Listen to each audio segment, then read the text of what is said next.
आदिलक्ष्मी श्रीधनलक्ष्मी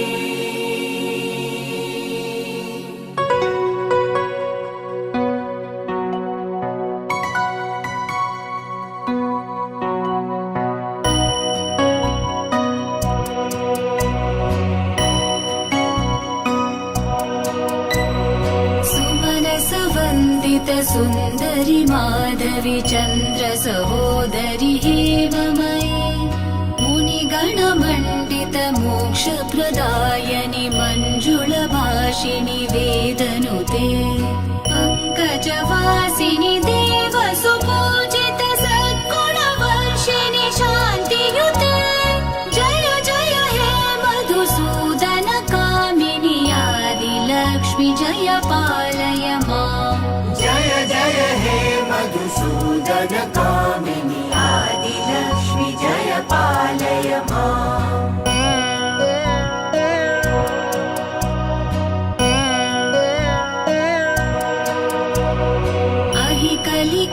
अहिकलिकल्मषनाशिनि कामिनि वैदिकरूपिणि वेदमये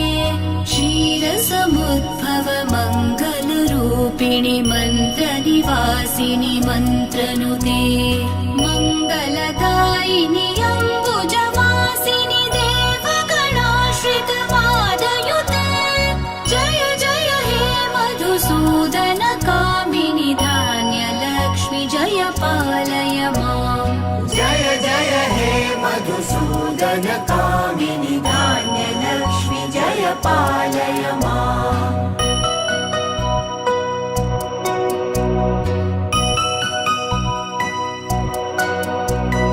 जय वरवर्णिनि वैष्णवि भार्गवि मन्त्रस्वरूपिणि मन्त्रमये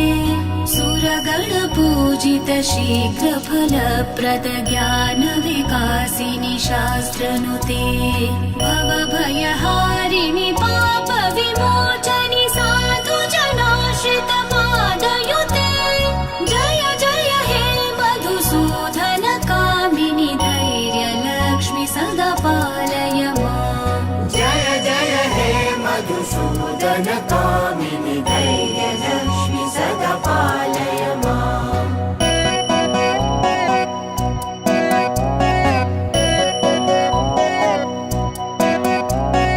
जय जय दुर्गतिनाशिनि कामिनि सर्वफलप्रद शास्त्रमये रथगज तुरगपदाति समावृत परिजन मण्डित लोकनुते हरिहर ब्रह्म सुपूजित सेवित तापनिवारिणि पादयुते जय जय हे मधुसूदन कामिनि गजलक्ष्मी जय पालय माम् जय जय हे मधुसूदन कामिनि गजलक्ष्मी जय पालय माम्